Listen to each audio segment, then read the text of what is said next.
In this video, I will show you how to log in to the application and manage settings. Once you open the application page, the login screen will appear. In the first text field, enter your email address. In the next field, enter your password.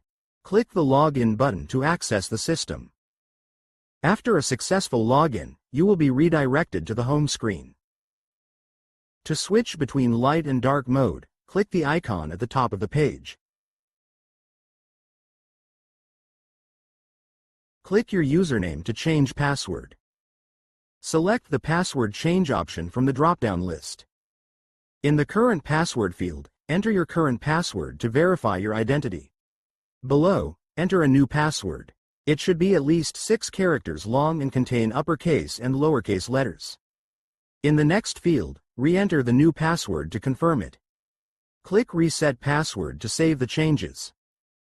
A confirmation message will appear after a successful change. Click your username to open account settings and change the language.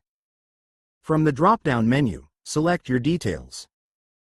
Go to the bottom section where you can select your preferred language from the list. Once selected, click Save to confirm the changes. Click back to return to the home screen.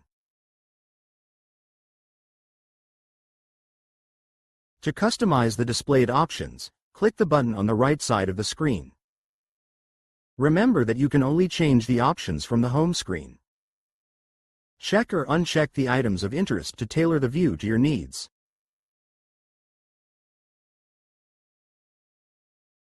To change the system logo, go to Settings.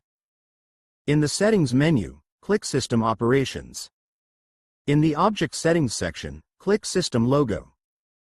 Click Choose File to upload a new image. Select the logo file from your disk. The recommended format is PNG with a transparent background. Finally, click Confirm to save the changes. Your new logo will automatically appear in the system email footers.